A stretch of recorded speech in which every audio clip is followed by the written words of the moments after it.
So what's up guys, and welcome to something a little bit different, and this is a heavy bag reps workout. Now what do I mean by that? What I mean is you don't need a timer. This is all about the number of punches you're going to be putting in. So this is basically something that's going to help you build that motor pathway to your punches. It's going to help you learn, but also it's going to be a good cardio workout, it's going to be a good muscular workout, and it's going to help you push those mental boundaries. So without further ado, let's get on and look at what we're doing today. First things first, equipment that you're going to need. Some simple gloves, 12 ounces to 16 will protect your hands enough for this. Most gyms will have them for you to borrow, so don't be afraid to ask. If not, you can get any old relatively inexpensive ones. I've got these Venoms, I think they're called the Venom Elite or something like that. I'll link them in the description below, simple Amazon buy, so check these out, I could recommend them. Number two is footwear. Make sure that you have something on your feet that's going to give you the support that you need. You do not want to be wearing running trainers. If that's all you've got, do it barefoot. That's absolutely fine, but if you want to invest in something cheap and cheerful, which I've used and has lasted me a long time, some of these bad boys. So these are some relatively inexpensive Lonsdale boots. Again, I'll link them in the description. They cost around £30–35. The last pair I had lasted me literally 3 to 4 years. I can't remember what, because I had them that bloody long. So this is specifically a heavy bag routine, and I'm going to show you why. This may look like a relatively heavy bag, but if we give it a little shot, you can see how much movement there is in that bag. Now, because we're going to be doing punching in numbers, we need something that's going to offer some resistance. Enter Big Red. If we hit Big Red, it doesn't go anywhere, and that's exactly what we want. We want our punches to be landing nice and solidly and transferring all our energy into the bag. If the bag swings or moves or is too thin and we miss, that's when we risk hurting ourselves. So the workout itself, it's called tens. What does that mean? It's simple. We're going to do punches building up to 10. It doesn't mean 10 punches, you're going to be doing much more. But we're going to go from 1 to 10. We're going to go from jabs to hooks to combinations. Now this isn't about time, this is about numbers. So if you get tired, you suck it up, you reset, and you just keep driving through. This is going to be great for pushing through those mental barriers.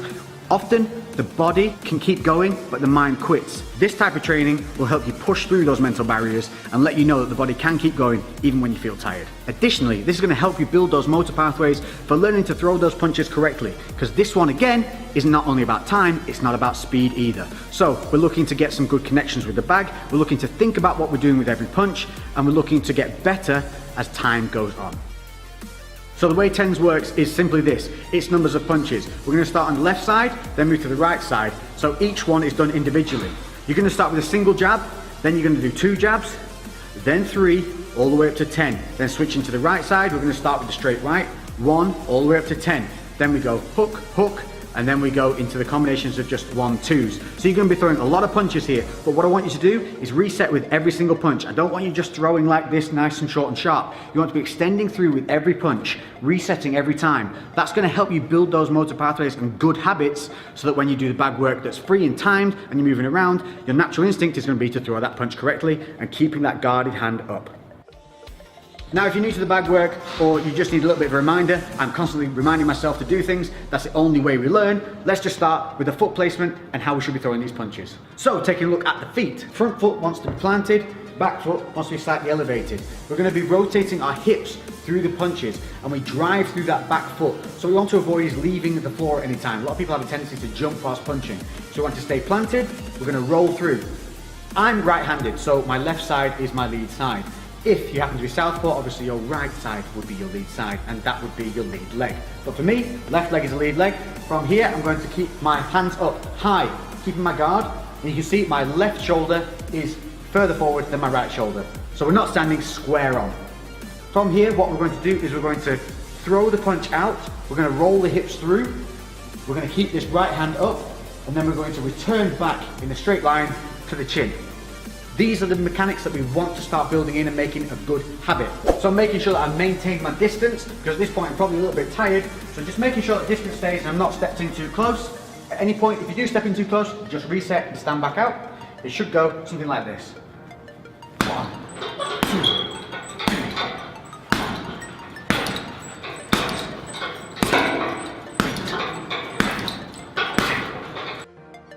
So moving on to the straight right. This is a much bigger shot. So it's going to travel more distance, it's going to be a little bit slower. So again, don't try and go too quickly. We're going to keep that left side forward, not standing too square. We're going to keep the left guard up this time, and we're going to roll through with that big right punch and then bring it back to the chin. So like I said, this is going to be slower, it has to travel further. I really want to roll my hips through, driving off that back leg. So the right one, keeping that distance, making sure that you've got that range coming through, bang, bringing that left hand up to guard. So as you come through, get in the habit of just popping that left hand up. So when we're throwing them in multiples, slow it down, make it count.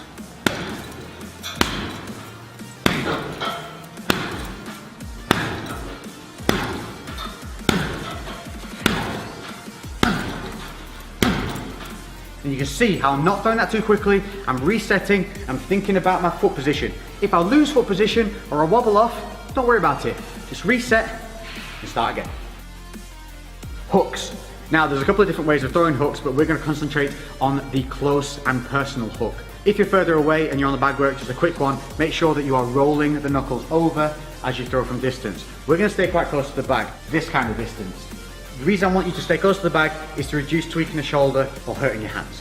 So foot positioning always stays the same. Front foot planted, back foot up, rolling through the hips. Now with the hooks, we can give a little bit of a wind up here. We're just gonna, for the left hook, drop, and then we're gonna come up, keeping the elbow high and hook through. So we want to just develop a bit of an exaggerated habit of bringing that elbow up and high.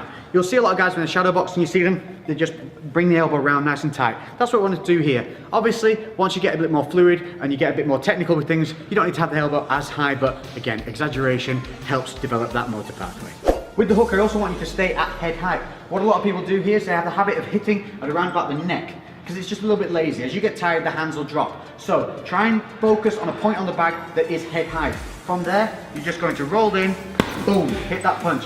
As soon as it lands, you're going to bring it back to the chin. Remember, we want to whip through with the hips. So give it a real nice little and spin on that back foot, really drive through, push the hips all the way around. Again, slow it down, make them singular punches, resetting defenses each time.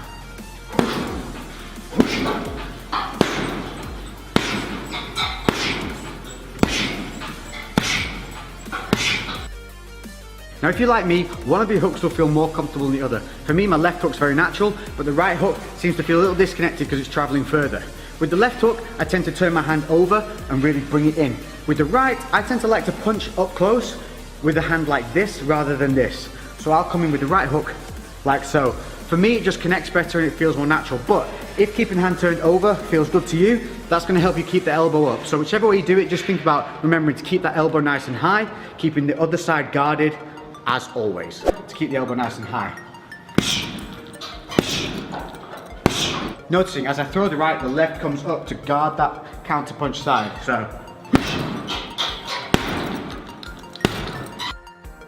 So by now, the sweat should be flowing, you should be feeling it in the lungs, and we're gonna move on to a 1-2 combination. Nice and simple. So for this, you're gonna be doing one punch straight after the other. You're gonna be coming in with a jab, then rolling back through with the straight right. So you'll have seen this often, a lot of people do it on pads and with the mitts, but what we don't want to start doing is those habits of bringing the hands down and rolling them under, or starting to stunt our punches. So again, slow it down, really reach, pop, pop, reset, pop, pop, reset. Now we're going to be going 1-2 counts as 1 rep. To stop with confusion of the numbers, simply count your right punch. So with every 1-2, this is going to count as 1, so it'll be 1, 2, 1, 2, 3, 4, 5, 3. Make sense? It looks something like this. Always keep the hands up as well. As you get tired, your hands are going to want to drop. So don't let that happen. So here we go. 1, 2, 3. Always counting that right hand. So now when I get to 4, it's actually 8 punches. And I'm only going to count the right. 1, 2, 3, 4. So by the time you get up to 10, you're actually going to be doing 20 punches.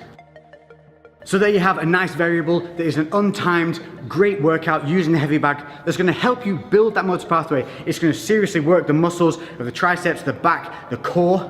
Make sure that you're driving through your legs. Make sure that guards